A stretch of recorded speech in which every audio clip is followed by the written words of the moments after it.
La Bible dit que toi qui as commencé cette œuvre, l'œuvre du salut, l'œuvre de la délivrance, l'œuvre du développement, l'œuvre de la prospérité et de l'abondance, tu n'as pas changé. Tu es le même hier, aujourd'hui, éternellement. La Bible nous parle dans Ésaïe chapitre 53 qu'il est celui qui vient pour purifier, pour guérir, pour pardonner. La lèpre dans la Bible, surtout dans l'Ancienne Alliance aussi, la lèpre nous parle aussi de la maladie spirituelle. La lèpre est le symbole du péché. Donc il était malade 2 fois. Et spirituellement, il avait un problème de péché. Et physiquement, il avait la lèpre. C'est comme le Congo. Le Congo est malade. Malgré les potentialités. Mais spirituellement et physiquement, il y a la pauvreté.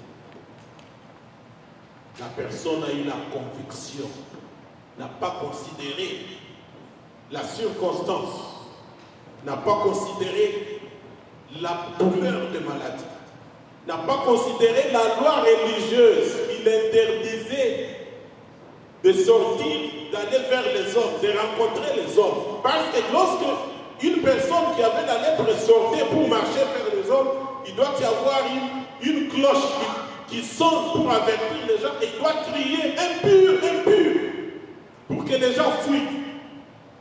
Mais il a une conviction. Ça, c'est ce qui est très important dans le combat. Lorsque vous devez combattre pour arriver à avoir des résultats, il faut avoir la conviction, la foi, la persévérance, la conviction. Parce qu'il devait choisir entre mourir avec sa maladie, rester dans l'isolement et aller vers Jésus. Parce qu'il a compris que c'est lui qui avait la capacité de les purifier, de les sanctifier et de les guérir. Congolais, nous devons nous mettre debout. Nous devons nous mettre debout. Nous devons nous mettre debout et nous devons nous appuyer sur Jésus-Christ de Nazareth. Il a été crucifié, il a été enseveli, il est ressuscité, mais il ne nous a pas abandonnés, il nous a donné l'Esprit. L'Esprit de Dieu est un esprit de foi, c'est un esprit de persévérance, c'est un esprit d'espérance, c'est un esprit qui donne la conviction, c'est un esprit qui donne le courage. Et nous devons aussi nous aimer. Je ne vais pas anticiper, je sais qu'il y aura beaucoup d'orateurs et beaucoup de témoignages sur les bonnes valeurs et le principe de M. Etienne Tshisekedi. Et nous voyons que ce sont les principes qui ne sont pas en contradiction avec les valeurs chrétiennes et le principe spirituel. Je vais sans plus tarder inviter Dorcas qui est emballée, qui va parler. Elle représente Congo Émergent. Très chers compatriotes, travaillons tous ensemble pour l'intérêt commun de notre pays. Construisons notre beau pays comme les Occidents. À l'exemple de la paix, du courage, de l'intelligence politique, d'abnégation, de fidélité qu'Etienne Tshisekedi nous a légué. L'exemple de ce dévouement inaltérable, son glorieux exemplaire, Etienne Tshisekedi, de nous laisser l'exemple après exemple de plus admirables qualités humaines, de l'altruisme, héroïsme, au nom du peuple, le peuple d'abord. Peuple congolais, prenez-vous en charge. Je dis et je vous remercie. Merci beaucoup, Mademoiselle Dorcas. Nous allons continuer avec cet intermède musical avant que nous puissions par la suite écouter le prochain intervenant. Merci. Et je continue de signaler pour ceux-là qui viennent d'arriver que nous avons un livre que vous pouvez signer à l'entrée. Le livre de condoléances, évidemment, qui sera après à être transmis à la famille plus tard. Donc, il y a le livre de condoléances. N'oubliez pas de passer le signer à tout moment. Sans plus tarder, Papa Clément Kassamba. Je voudrais d'abord présenter mes remerciements aux organisateurs, je veux dire l'UDPS section Dallas, pour cette confiance qui m'a été faite de prendre la parole en cette circonstance. Le triste événement qui nous réunit ce soir est ressenti comme un séisme politico-social, non seulement dans notre cher pays, le Congo, mais son onde de choc se ressent à travers toute l'Afrique, pourquoi pas le monde. Ceux qui écoutent les médias savent qu'il n'y a pas une radio, une télévision sérieuse qui n'a pas parlé d'Étienne Tshisekedi et sa disparition. Tout le monde a entendu ce que Étienne Tshisekedi a pu dire et inspirer à travers les médias. Je n'ai pas à entrer dans le détail. Disons seulement que c'est un personnage qui est venu au monde un certain 14 décembre 1932 à Luluabourg, aujourd'hui Kananga. Il fait irruption dans la vie publique à partir des années 60. En ce moment-là, il venait d'être diplômé jeune docteur en droit de l'université Lovanium, aujourd'hui l'université de Kinshasa. Et on a fait appel à lui pour faire partie de ce qu'on appelait le collège de commissaires généraux. Vous vous souvenez, au premier coup d'État de Mobutu, il a neutralisé tous les politiciens et il a créé un collège de commissaires généraux. Et là, il était donc l'adjoint de Marcel Yaou à la justice. Cette même année, un événement important, on a voté la convention, plutôt la constitution de Luluabourg. Cette convention avait une grande importance, c'était la première, cette constitution, qu'on avait 5 ans après l'indépendance. Et après, cette constitution a provoqué les premières élections dites indépendantes et libres.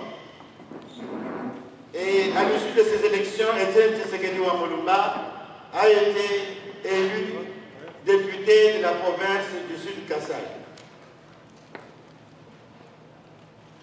Le 24 novembre, comme vous le savez, 1985, Mobutu fait le deuxième coup d'État. Et lors de ce coup d'État, Mobutu va essayer de l'éloigner de son entourage et il sera notamment envoyé comme ambassadeur au Maroc. Revenu, il a continué la lutte pour l'indépendance. Qui ont accepté de mener cette lutte, on les a appelés bande à 4. La bande à 4 comprenait Tshisekedi Wamulumba, Joseph Ngalula, Kanana et Makanda Anakre. Ces bandes-là vont faire l'objet d'une traque extraordinaire de services de sécurité pour les décourager, pour les amener dans des conditions malheureuses, mais vont tenir le coup. Et voilà que le 15 février, si je ne me trompe pas, 1982, c'est la création de l'UDPS. Curieusement, on parle aussi d'Étienne Tshisekedi. Nous allons passer cette vidéo et juste après, on prendra le prochain intervenant pour continuer donc la séance. Colette Brackman, journaliste au soir, spécialiste de l'Afrique centrale, c'est à vous. Bonjour Colette Brackman. Un coup de tonnerre dans le ciel de Kinshasa, c'est ce que disait un tweet hier soir alors que la nouvelle se répandait sur les réseaux sociaux de la disparition de l'opposant historique, figure emblématique de l'opposition à la dictature de Mobutu, mais aussi ancien ministre, et on va revenir sur son parcours de Mobutu, chef de file de l'opposition actuelle au président Kabila. Qu'est-ce qu'il représentait encore aujourd'hui, ce personnage d'Étienne Tshisekedi au Congo? Mais il est certainement une figure historique qui appartient à l'histoire du Congo depuis 1960, donc il est le seul qui a traversé toutes les décennies, mais il était encore aujourd'hui un homme de premier plan, surtout par sa capacité à résister, à dire non, par son côté intraitable, et en cela, il inspirait encore les jeunes générations. Il était très populaire encore aujourd'hui, en particulier à Kinshasa, mais peut-être ailleurs aussi. Oui, extrêmement populaire parce que son nom est connu jusque dans le dernier village du Congo comme l'homme qui était là en 60, mais aussi qui a osé dire non.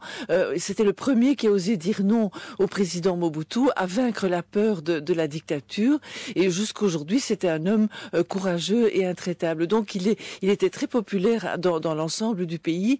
Et à Kinshasa, parmi les jeunes, certains jeunes, il faisait l'objet presque d'un culte parce que c'était un vieux monsieur qui vivait simplement dans sa petite maison de Limete et qui tranchait par son comportement, son mode de vie avec le luxe des élites. Oui, je pense qu'il était plus à l'aise dans l'opposition et ce côté intraitable que dans la construction et le partage du pouvoir et le compromis. C'est ainsi qu'après la conférence nationale, il a été élu Premier ministre, reconnu par Mobutu, et il avait une chance exceptionnelle de changer les choses. Mais il a préféré encore s'opposer à Mobutu et renoncer à sa charge qui aurait peut-être changé un peu changé la donne. Mais c'est aussi sa radicalité qui explique sa popularité qui a perduré jusqu'aujourd'hui. Absolument.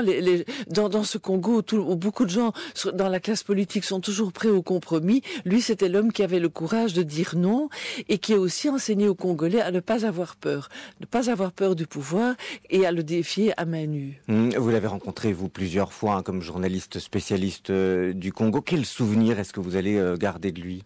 D'un homme simple qui vivait au fil des années et des décennies toujours dans la même maison de Limete, d'une façon simple, qui vous recevait dans son petit bureau et on avait l'impression que les années passaient, mais que lui, sous sa lampe, devant ses livres, était toujours là, immuable, intransigeant, pareil à lui-même, presque une légende vivante qui était un symbole mais qui n'évoluait pas beaucoup.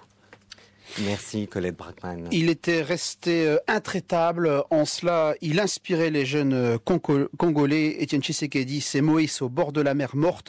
Il voit la terre promise mais ne l'atteindra pas. Déclaration de Colette Brackman, journaliste au soir, spécialiste de l'Afrique centrale.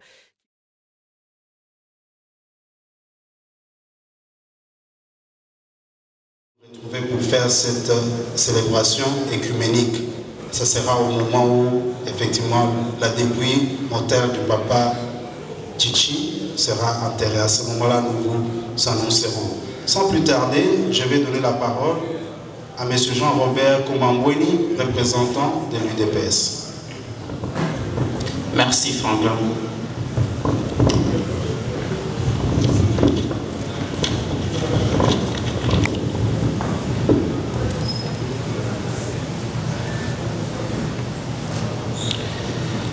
Mesdames, Messieurs, distingués invités, c'est avec douleur que je me tiens devant votre auguste assemblée pour prononcer ces mots de circonstance à mémoire de celui que toute la nation congolaise, que le reste du monde appelle le père de la démocratie en République démocratique du Congo. Il n'est pas facile en ces moments de parler de quelqu'un avec qui vous avez partagé des moments et des moments particuliers. C'est si dur pour moi et je demande votre indulgence si de temps en temps à certaines émotions refait surface. Mais je vous promets que je serai à la hauteur de ces émotions pour avoir partagé particulièrement des moments très palpitants avec l'illustre disparu. Je voudrais m'acquitter d'un devoir noble en tant que membre de sa famille politique, de vous remercier, de remercier toutes les personnes qui se sont dérobées de leurs occupations pour venir se recueillir en ce moment. Cela est une marque de dévouement, d'amour et de sympathie que vous nous témoignez, que vous témoignez à la famille biologique, que vous témoignez à sa famille politique et que vous témoignez à toute la nation congolaise. Merci pour vous être déplacés et d'être venus en ce lieu. Je me disais, est-ce que c'est le temps de pleurer? Je ne pense pas. Est-ce qu'un homme comme celui-ci, on peut le pleurer? J'ai dit non. Nous ne le pleurons pas. Nous devons intérioriser ces paroles. Nous devons intérioriser toutes les paroles qu'il prononçait. Nous devons continuer cette incarnation d'une lutte sans haine, mais d'une unité. Moi qui venais de Bandundu, un Mukongo de surprise, au lieu de choisir les gens qui étaient proches de lui, il me choisit moi pour entrer dans l'intimité de ses secrets médicaux, de sa famille. Ça, c'est un homme extraordinaire qui est au-dessus, comme je l'ai dit, et comme les autres l'ont dit. Il peut se mesurer à Patrice Emery Lumumba, à Dr Kwame Nkrumah du Ghana, de Mandela de l'Afrique du Sud, de Indira Gandhi de l'Inde, de John Kennedy de USA et autres, Martin Luther, ainsi de suite. Voilà.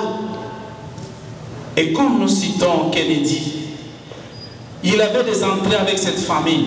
Et c'est moi qu'il demandera que j'écris une lettre de condoléances. D'abord, quand le sénateur Ted Kennedy, avant de mourir, était malade, quand on l'a opéré, il écrit une lettre de l'encouragement pour sa guérison.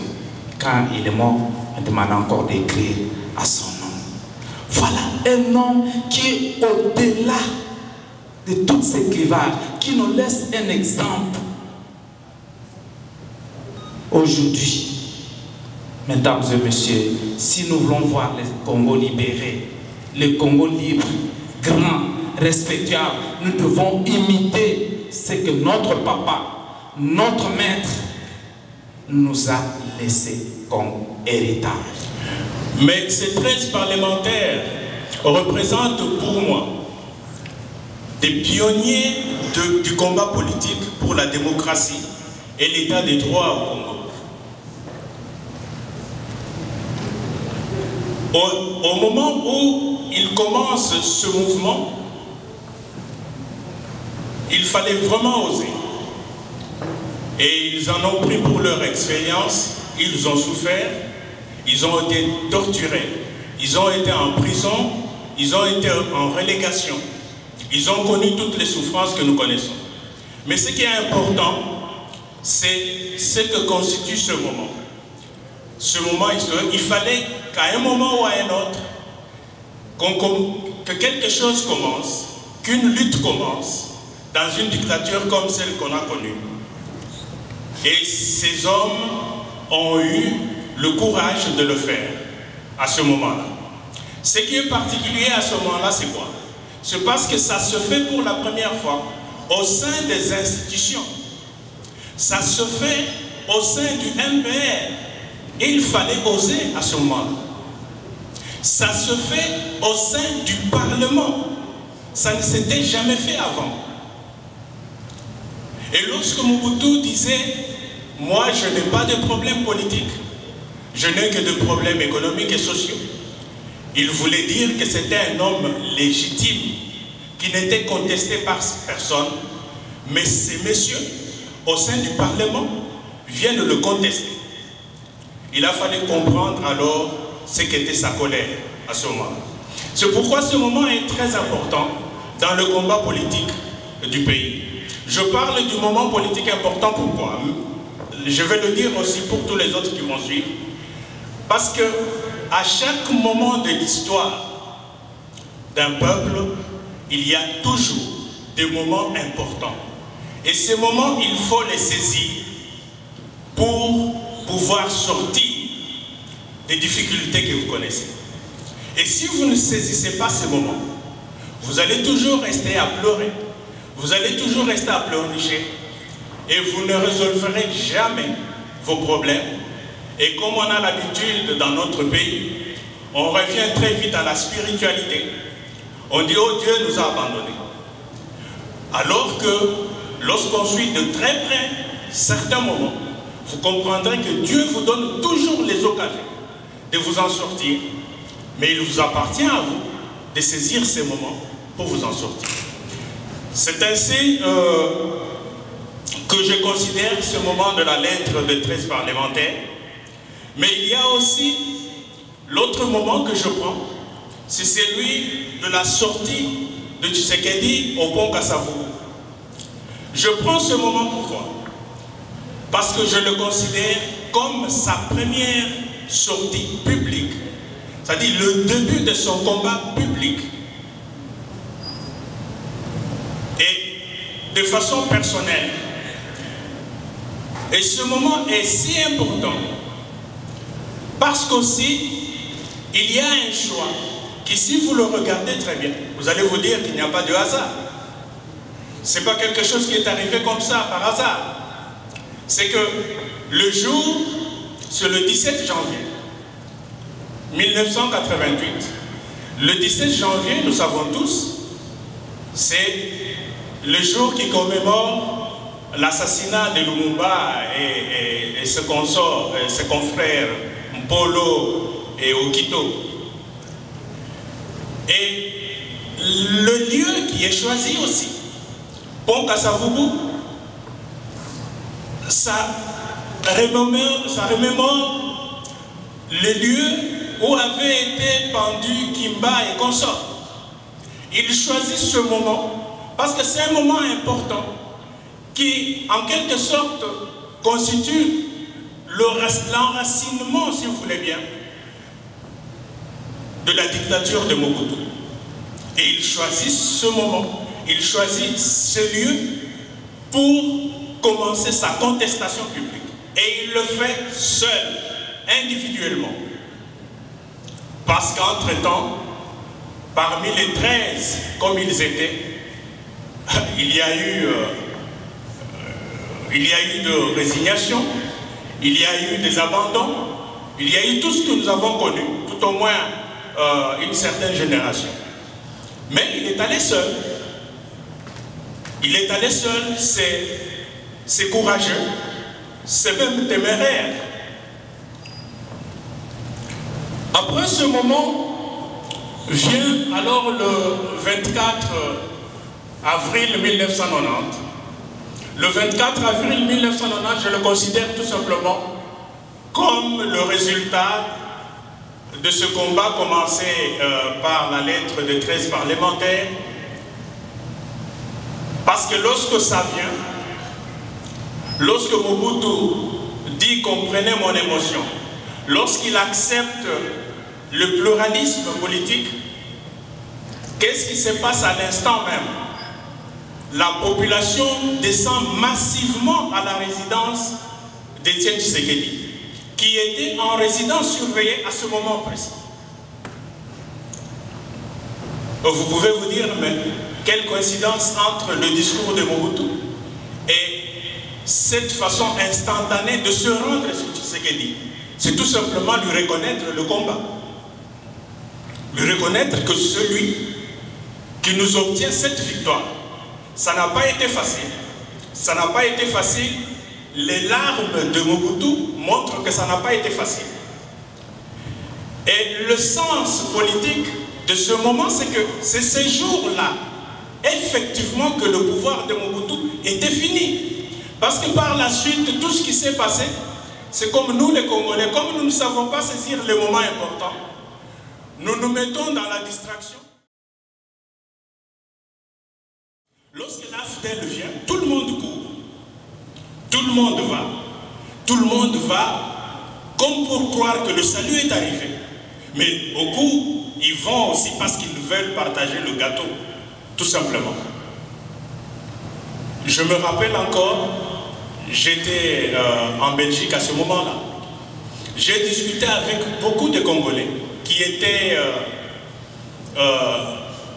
presque envoûtés par l'avènement de l'AFDER. Moi, je n'avais pas confiance en l'AFDER pour la simple raison que moi, personnellement, par principe, je crois qu'un pouvoir qui se prend par les armes, il se conserve par les armes. Il n'y a pas d'autre voie. Il se conserve par les armes. Et je n'ai pas compris à ce moment-là pourquoi l'Occident, qui donne tant de leçons de démocratie, n'accepte pas de soutenir la conférence nationale et accepte de soutenir la rébellion de l'AFDER. Et moi, je n'étais pas d'accord avec ça. Et je crois que la suite, nous tous, nous la connaissons. Merci beaucoup, Monsieur Gilbert Chilumba, président sectionnaire de l'UDPS. J'invite papa, le docteur Longo, de prendre la parole. Bonsoir à tout le monde. La vie des leaders, ce n'est pas une vie facile. Ce n'est pas une vie facile et demande une lutte avec soi-même, avec son ego, avec ses émotions pour pouvoir rester toujours vivant et continuer le cours du combat. Et c'est sûr que ça sera toujours une lutte longue. D'ailleurs, il a dit un jour à quelqu'un, en 1977, quand il a commencé son combat, il a dit, oh mais tu sais, l'autre lui demandait, mais qu'est-ce que tu fais, qu'est-ce que tu fais? Kaji, nyututumunuka, nukuluanganenda, ujinyamu antambo, ujimwa kunja, kunjimisha babula baba. Ouais. Donc, c'est ça le leader. C'est ça le leader. Vous pouvez, traduction, j'ai mis ma main dans la gueule d'un lion. Et vous savez ce que le lion va faire de moi? Il va m'arracher le bras, il va prendre ma tête, il va me manger. Donc je me suis engagé dans un combat très très dangereux qui va me tuer, qui va m'amener à la mort. Mais comme lui se disait toujours, Tshisekedi, c'était un homme d'espoir. C'était un homme d'espoir. Il disait toujours, même quand il arrivait dans les grandes difficultés, que les gens qui étaient avec lui le quittaient, l'abandonnaient, ils allaient du côté du pouvoir. Il disait toujours, demain nous serons mieux. Demain nous serons mieux. Gardez l'espoir, parce que demain nous serons mieux. Voilà. Je voulais terminer, c'est ça un peu l'analyse, la réflexion que je voulais faire sur le combat mental, le combat d'esprit, le combat d'émotion, le combat physique que notre leader luttait. Et même quand son corps, ses forces physiques tendaient à l'abandonner, il disait un jour à quelqu'un, il dit, mais tu sais, la fois passée là, j'ai failli passer, mais c'est comme si on peut mourir plusieurs fois. Voilà pourquoi je suis là. Je ne sais pas. Donc voilà, mes frères, c'est pour vous dire que quand nous voyons un leader amener son combat, il se bat non seulement contre les adversaires, mais il se bat contre lui-même. contre son caractère physiquement, émotionnellement et mentalement.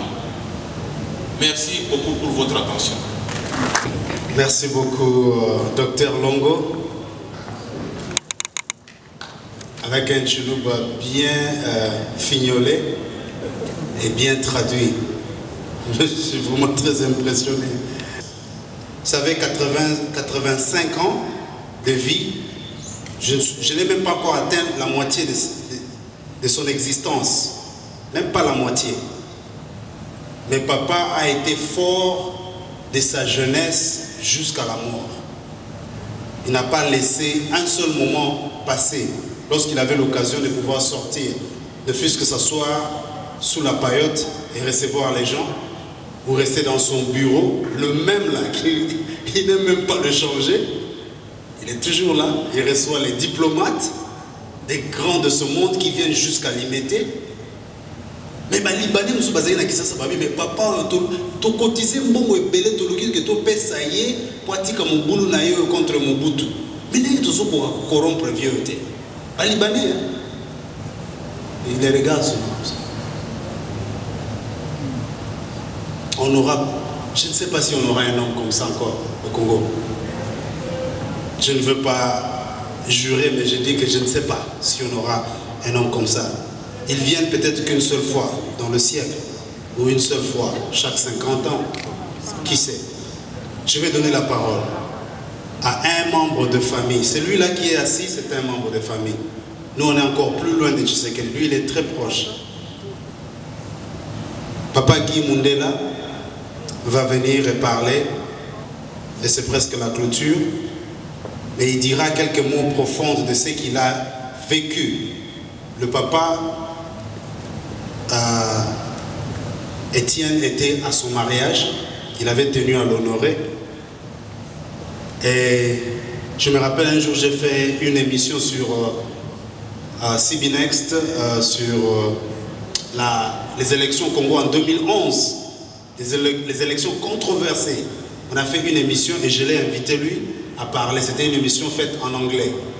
Aujourd'hui, il y a beaucoup de gens à Washington qui m'ont contacté pour dire on ne sait même pas ce qui s'est passé dans la politique congolaise. Mais le fait que tu avais fait cette émission-là en anglais, et lui, il était invité parmi les autres, ça avait aidé, ça avait éclairé un peu la lumière, la lanterne de beaucoup de gens. Ce que je retiens, c'est peut-être qu'il a aussi bénéficié de quelque chose, restant à côté de papa. Sans plus tarder, papa Guy Mundela.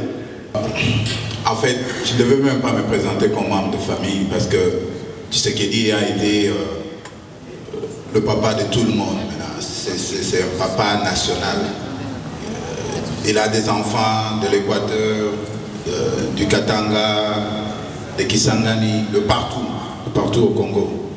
Donc, si nous sommes tous là, c'est aussi en reconnaissance à celui-là même qu'on a appelé notre papa d'une façon ou d'une autre. Et au nom de la famille, je tiens à vous remercier pour le temps que vous avez donné pour venir honorer la mémoire du président Étienne Tshisekedi. En fait, Tshisekedi n'est pas mort, on le verra seulement plus physiquement, mais il est avec nous. Et le moment où moi je me suis approché de lui, eh bien, ça a commencé de mon jeune âge, mais je ne veux pas vous amener là-bas, c'était lors de sa relégation à Kisangani. Nous allions souvent lui amener la nourriture. Et j'étais encore tout petit, papa nous amenait là-bas le soir, on allait voir notre oncle. C'est comme ça qu'on appelait Antilouba, on nous disait c'est maman Seba, parce que le respect qu'il y avait à l'égard de l'oncle.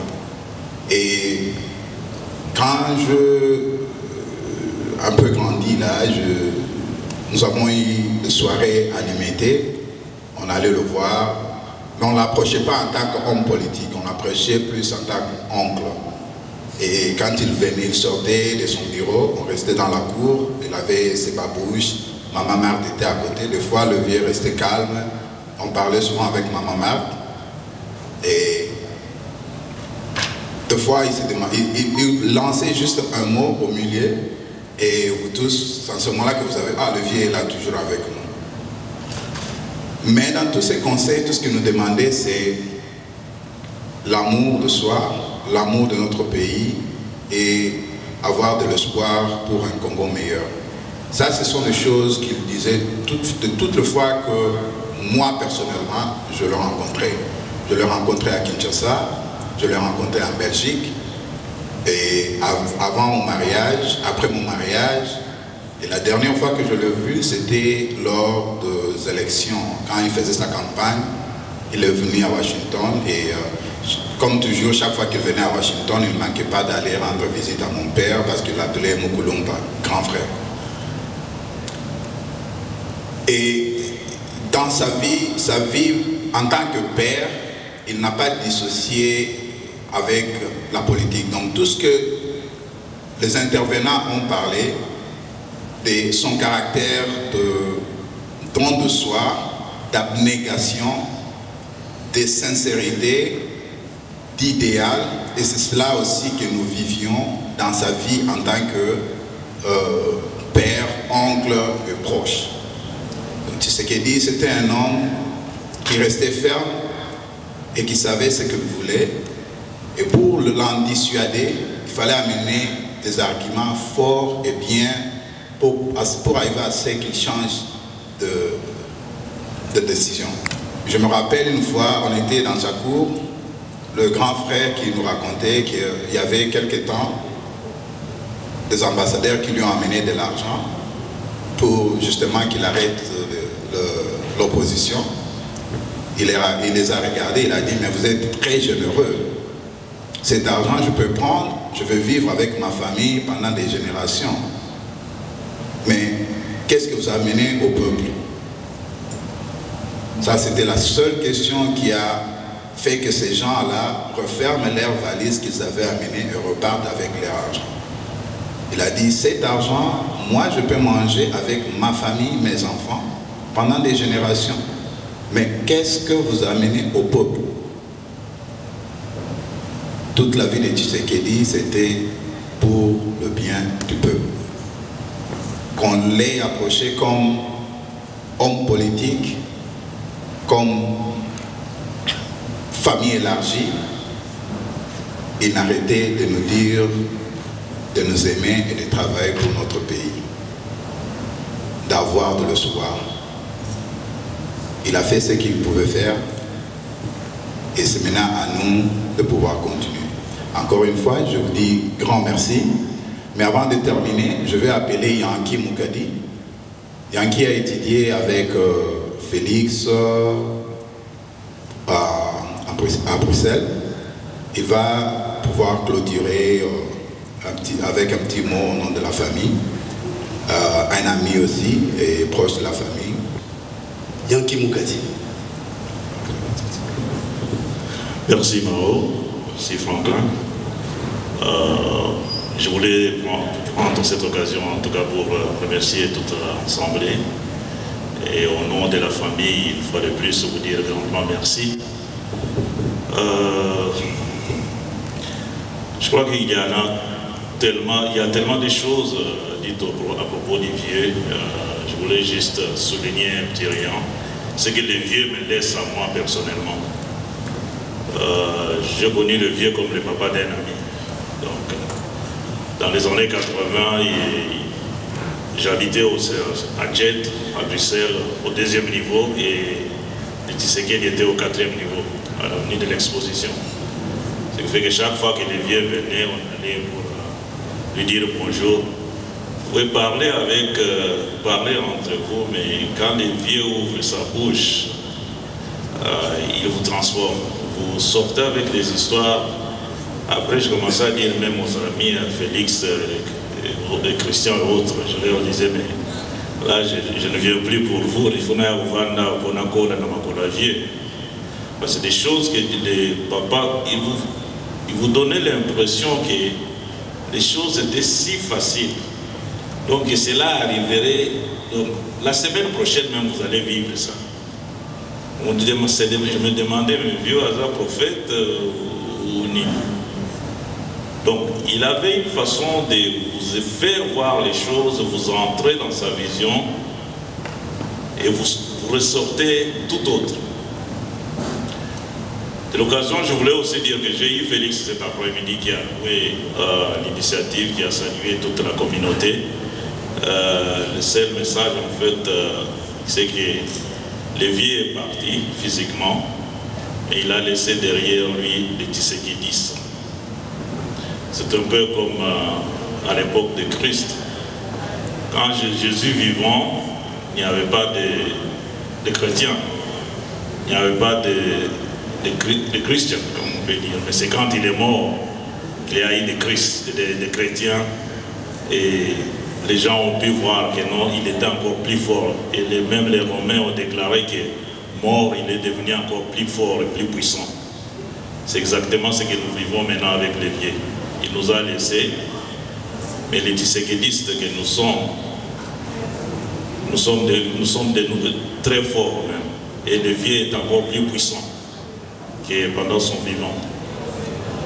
Alors, quelqu'un a dit tout à l'heure quelque chose que j'ai beaucoup aimé, c'était qu'on était plus, le peuple congolais était trop dans la distraction.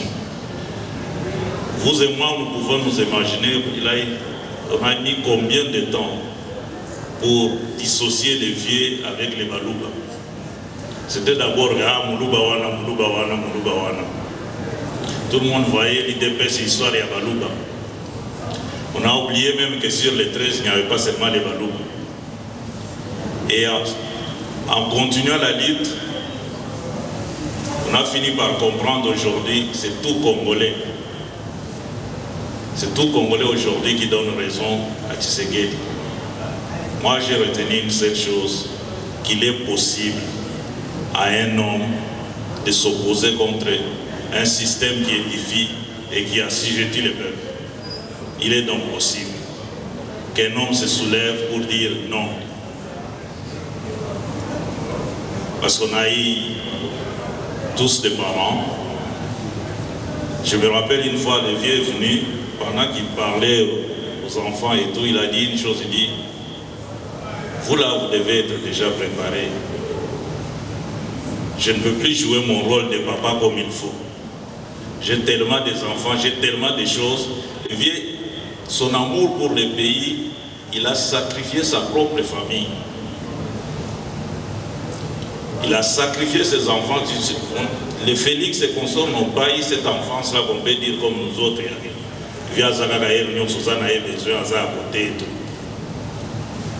Et moi, personnellement, j'ai eu ces goûts de la politique même à partir du vieux. Donc, sur la contact d'un vieux vacciné. C'était même pas dans ma pensée et tout. Mais, pour ne pas être long, parce qu'il y a des choses à dire, je voulais seulement dire grand merci. Ça c'est une inspiration. Moi je suis toujours comme ça. Maman Moko, Maman Moko, tu as quelque chose à cœur à dire. La lingio ya waliboso, Mukongo Nkoi, Oloba. Maman Moko na sala, na kopona na ngate. Uliko ba lingala loba, uliko ba français loba. Maman Moko yakawa, telemaka kawa, tokosilisa na yo, oyebisa. Tous les hommes qui sont dans cette salle, tous les jeunes, bakoko, oyabino, obazaliao, tous un message mouko te pa ya maman. Coco Marie, Cécile, Odia. Loba quelques paroles aux anamons de thème, maman, Loba. Tshisekedi, Mbote la Mino. Bana Congo, Mbote la Mino. Raya Zana Liva, Yakolobati. Parce que mon thème en Gaï, c'est Ziki. Bandana komi na mboka na bino oyo naye koyoka kiloba nini sango ya na ngai konsi na ngai na leli asali namoni ndenge natalaka mikolo nyonso ndenge mboka Kinshasa ndenge bana Kinshasa badelaki mokolo wana ti lelo nakoka te bana ngai nazoyebisa bino ke mutu azokoma biso azali kaka kongole ye nazopesa mutu makasi na mwana ndeke wana amonela biso mutu wana ngai butu na moi nalobaka nzambe na ngai makila oyo ya bana oyo ya Kongo etambola na kati na mutu wana alala pongi te nayebi nkombo na ye oyebi yango me nakoloba yango te me nzambe asi ayebi yango donc bana ya Kongo oyo bakufi asambelaka nzambe na ngai batambola bele na ndako na ye butu mobimba miso na ye ekangama te mokolo akolongola liloba na ye oyo azoloba ya mabe mpona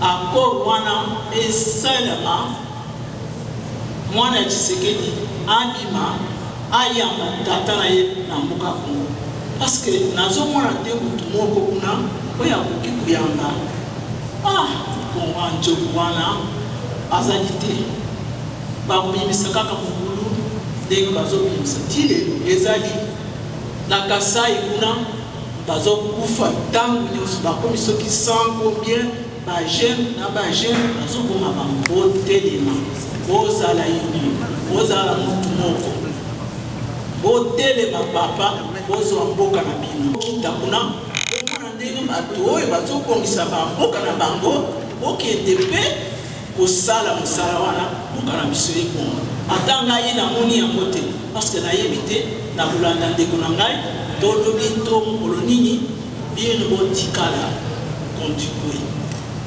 asengi bino kaka merci mingi na ndenge otelemisi ngai jamais na telema boye na miso ya bato naloba naza na eloba te apesi bino merci nzambe apambola bino otelema ndenge mokonzi na bino ndenge nalobi wana oyo koko na ngai koko ya mwasi na ngai aye kotala mwana na ngai touti kobota donc aye komona koko arrière petite fille na ye mais aye na ntango matanga donc tous les jours nga kutu nazalaki nakokende mosala na bosani makambo ya matanga mais ntango nakozonga na ndako ye moto akozongisanga na esprit ya matanga wana bino lorsque nous aurons une autre séance de prière lorsque papa sera enterré et ça se fera ici à Dallas avec l'aide de la section de l'UDPS de Dallas.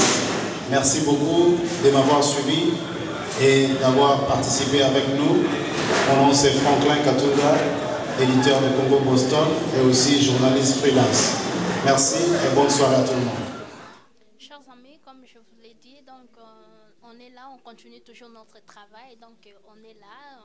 Et pas n'abisso dans baloba musala toujours donc système à musala bande comme sous bazali bazo s'interview bazo pesa ba interview na bango par rapport na mukolo ya lelo par rapport na liwa o ekoma ki na République démocratique du Congo tozana ndeko na biso mususu wa il va se présenter qui il est et à pesa biso en ba monae par rapport à la situation auquel nous nous retrouvons aujourd'hui. Bonsoir. Bonsoir. Je m'appelle Évariste Konji. Je suis combattant de l'UDPS. Je milite dans l'UDPS depuis les années 90. Alors que j'étais encore étudiant, j'ai adhéré au combat de Etienne Tshisekedi, que je considère comme mon père spirituel. Etienne Tshisekedi sur le plan politique, c'est un modèle, c'est mon père spirituel. Il m'a appris ce que c'est la démocratie, il m'a appris ce que c'est un état de droit. En tout cas, merci beaucoup. Donc, vous comprenez depuis les années 1999 donc qu'il est toujours combattant de l'UDPS.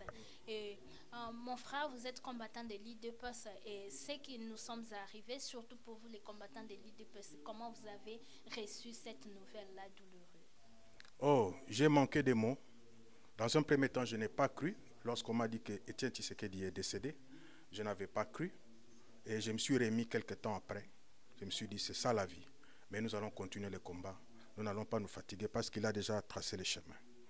En tout cas, vous comprenez ces émotions, donc, mais néanmoins, comme nous avons compris pour les précédents, ils ont dit que les combats continuent et Etienne Tshisekedi a laissé aussi ses disciples. Donc parmi ses disciples, il est aussi l'un de ses disciples. Pour ceux qui sont en train de nous suivre à ce moment en République démocratique du Congo, partout dans les 4 coins du monde entier, quel message d'encouragement pouvez-vous lancer à cette population qui se retrouve à ce moment que pour nous, il n'y a plus de l'espoir? Je vais demander à tous les combattants, à tous les militants de l'IDPS, à toute la population congolaise de continuer les combats pour la démocratie, les combats pour l'état de droit. Nous qui avons eu la chance de sortir du pays et qui sommes ici, nous avons vécu ce que c'est un état de droit. Nous savons que quand un pays est dans un état de droit, quand un pays connaît la démocratie, le développement économique et social va directement suivre. Pour que le Congo sorte de la situation dans laquelle il est maintenant, nous devons tous intérioriser les méthodes de lutte du président. Nous devons accepter de nous sacrifier pour qu'au Congo, il y ait un état de droit, qu'il y ait une démocratie qui va amener le développement de notre pays, qui est en arrière. Notre pays, dans les années 70, donc 1970, avait le même niveau économique de développement avec la Corée, le Canada et l'Afrique du Sud. Aujourd'hui, ces pays-là ont évolué vers la démocratie, leur économie aussi a évolué, tandis que la RDC a beaucoup régressé. Battons-nous pour l'état de droit, battons-nous pour la démocratie. Merci beaucoup. Battons-nous pour l'état de droit, battons-nous pour la démocratie. Quel message allez-vous lancer pour les combattants de l'IDPS, ceux qui sont en République démocratique du Congo, par rapport à la situation de la SEMCO? La situation de la SEMCO, le seul hommage qu'on peut rendre au président Tshisekedi, c'est de respecter l'accord du 31 décembre signé à la SEMCO. C'est un héritage, c'est un socle, un soubassement qu'il a laissé pour notre génération, pour les générations qui viennent. Si nous ratons l'occasion d'appliquer cet accord, nous ratons le décollage et notre pays va encore rester dans la stagnation pour longtemps. En tout cas, merci beaucoup. Quelques mots de la fin pour clôturer notre intervention. Je remercie Congo Émergent, je remercie la journaliste Dorcas d'être venue. Ce soir, nous sommes en train de nous recueillir, nous sommes en train de commémorer la mort de ce grand homme, de ce grand esprit qui est parti, qui est Etienne Tshisekedi. Merci d'être venu. En tout cas, merci beaucoup.